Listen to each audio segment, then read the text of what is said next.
Assalamualaikum warahmatullahi wabarakatuh. Perkenalkan, kami dari kelompok 7 akan mempresentasikan percobaan Frank Hertz dalam praktikum fisika modern. Sebelum memulai presentasi, alangkah lebih baiknya kami memperkenalkan diri terlebih dahulu. Yang pertama, di dalam kelompok 7 ada saya sendiri, yaitu Riti Setianingsih, dan juga ada dua rekan saya.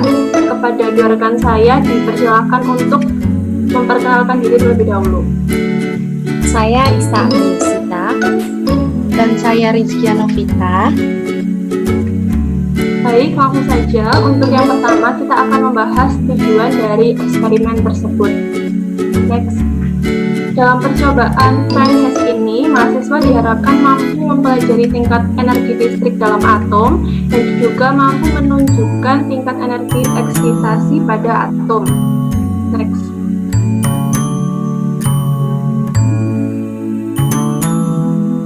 Nah, untuk dasar teorinya, eksperimen ini didasarkan pada mekanisme utama yang dapat mengeksitasikan sebuah atom ke tingkat energi di atas tingkat dasar, sehingga dapat menyebabkan atom memancarkan radiasi.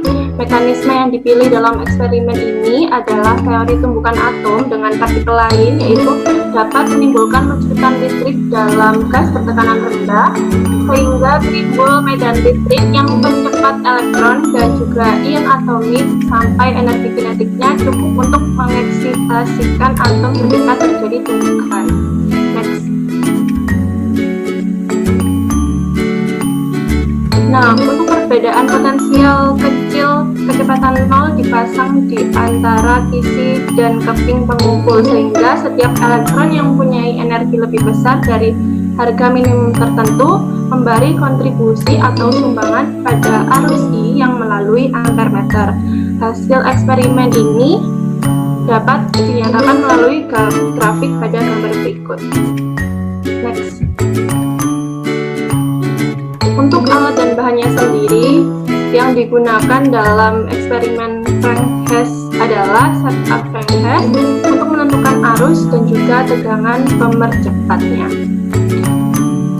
Baik, selanjutnya akan dijelaskan oleh rekan saya, yaitu Saudari Risa. Silakan. Baik, terima kasih. Untuk selanjutnya saya akan membacakan mengenai prosedur percobaan Frank Hertz. Yang pertama, mengatur switch power 1 pada posisi off, switch 9 pada posisi manu, switch 10 pada posisi internal, dan switch 11 pada posisi meter. Putar semua tombol pada posisi minimum, yaitu dengan cara memutar berlawanan arah dengan perputaran jarum jam. Yang kedua, menghubungkan input dengan sumber tegangan 220 volt, kemudian atur jarum ampermeter pada posisi 0 dengan menggunakan tombol 0. 7. Atur tombol gain pada posisi garis penunjuk mengarah ke atas. Yang ketiga, memutar tombol G2K kelima searah jarum jam sampai voltmeter menunjuk kira-kira 30 volt. 4. Memutar tombol pemanas 2 sampai garis penunjuk mengarah ke atas dan tunggu kira-kira 1-2 menit. Kelima, memutar tombol G1K ketiga sampai ampermeter menunjukkan adanya arus dan putar tombol G2B 4 sampai menunjukkan adanya pengaruh pada jarum ampermeter.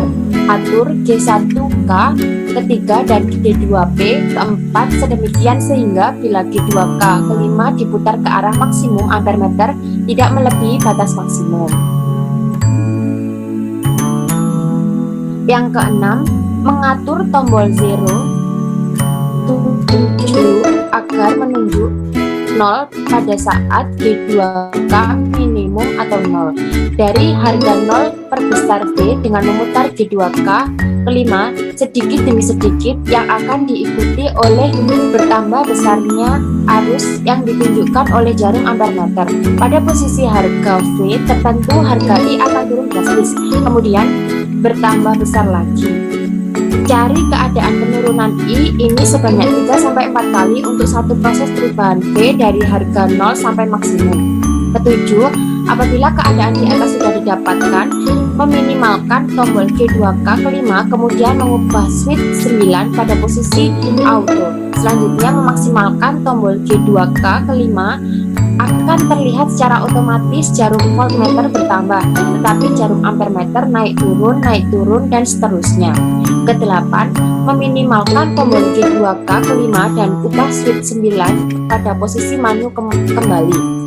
Kesembilan, melakukan secara manual pengukuran V dan I dengan memutar tombol G2K kelima sedikit demi sedikit. Kesepuluh, melakukan pelaksanaan kelima sampai ke-9 pada kondisi yang lain dengan mengatur tombol G1K ketiga dan G2B keempat yang berbeda. Next, untuk data pengamatan, kami memperoleh sebagai berikut. Untuk keterangan pada bintang 1 merupakan Imax dan bintang 2 merupakan Imin. Untuk NST voltmeter 2 volt dan untuk NST ampermeter 2 mikroampere.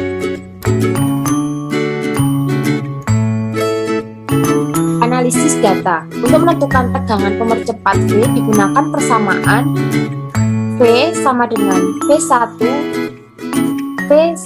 min data 1 dan V I min data 2 plus V1 I min data ketiga per 3. Untuk nilai energi eksitasi E dapat diperoleh dengan menggunakan persamaan E sama dengan EV. Persamaan untuk menentukan nilai panjang gelombang dapat ditentukan sebagai persamaan lambda sama dengan HC per E. Untuk nilai ketidakpastian mutlak dari lambda dapat diketahui melalui persamaan berikut. S lambda sama dengan akar dari do lambda per do V kali 2 per 3 delta V kuadrat, atau sama dengan akar harga mutlak min HC per EV kuadrat kali 2 per 3 kali setengah NST.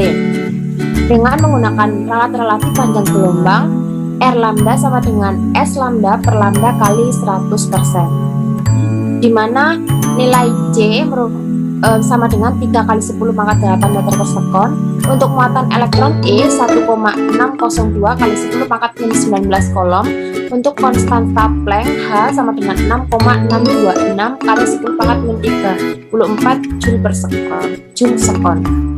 Ini selanjutnya dijelaskan oleh Novi, silakan. Terima kasih. Jadi untuk analisis datanya diperoleh yang pertama yaitu titik minimum pertama. Nah, tegangan pemercepatnya itu dihasilkan 24 volt. Energi eksitasinya dihasilkan 3,84 kali 10 pangkat min 18 joule. Sedangkan panjang gelombangnya dihasilkan yaitu 5,18 kali 10 pangkat min 8 meter. Nah, nilai ketidakpastian mutlak panjang gelombangnya itu dihasilkan 1,4379 kali 10 pangkat min 9 meter. Untuk ralat relatif panjang gelombang dihasilkan yaitu 2,78% atau 3 angka penting. Selanjutnya titik minimum kedua. Nah, untuk hasil dari analisis datanya tegangan pemercepat yaitu dihasilkan 42 volt. Sedangkan energi eksitasinya dihasilkan 6,72 kali 10 pangkat min 18 joule. Sedangkan panjang gelombangnya yaitu 2,96 kali 10 pangkat min 8 meter. Untuk nilai ketidakpastian mutlak panjang gelombangnya dihasilkan sebesar 4,6953 kali 10 pangkat min 10 meter. Dan sedangkan ralat relatif panjang gelombangnya dihasilkan yaitu 1,59% atau 3 angka penting. Untuk pembahasannya, pada praktikum ini menunjukkan ada energi eksitasi yang diperoleh dari perkalian antara muatan elektron dengan tegangan saat arus minimum. Kemudian dari perhitungan energi eksitasi dapat ditentukan juga panjang gelombang foton pada arus minimum. Nah, panjang gelombang foton juga ada keterkaitan dengan energi eksitasi, sehingga lambda sama dengan Hc per PE atau sama dengan Hc per E. Nah, dengan H sebagai ketetapan Planck, C sebagai kecepatan cahaya, dan E sebagai muatan elektron, V sebagai tegangan di saat arus minimum. Nah, berdasarkan grafik yang telah diperoleh pada analisis data, dapat diketahui bahwa arus akan naik saat tegangan dinaikkan. Tetapi arus akan mengalami penurunan pada titik tertentu. Penurunan arus ini disebabkan karena atom berada pada suatu keadaan tereksitasi ke tingkat energi di atas tingkat dasar, sehingga atom memancarkan radiasi. Untuk terakhir yaitu kesimpulannya. Untuk kesimpulannya, yang pertama, dalam eksperimen ini, bahwa perbedaan arus yang turun setiap kenaikan tegangan sebesar 18 volt, dikarenakan energi elektron bersifat diskrit. Energi yang diserap ketika elektron berpindah-pindah pada bagian kulit disebut foton. Energi yang dibawa oleh foton ini akan bersifat diskrit atau catu. Yang kedua, kesimpulan yang kedua yaitu atom bereksitasi ke tingkat energi di atasnya pada tegangan tertentu. Tingkat energi eksitasi titik minimum pertama diperoleh sebesar 3,84 kali 10 pangkat min 18 joule, dan untuk titik minimum yang kedua yaitu sebesar 3,84 kali 10 pangkat min 18 joule. Terima kasih, itu saja yang dapat kami sampaikan, kurang dan lebihnya kami mohon maaf. Wassalamualaikum warahmatullahi wabarakatuh.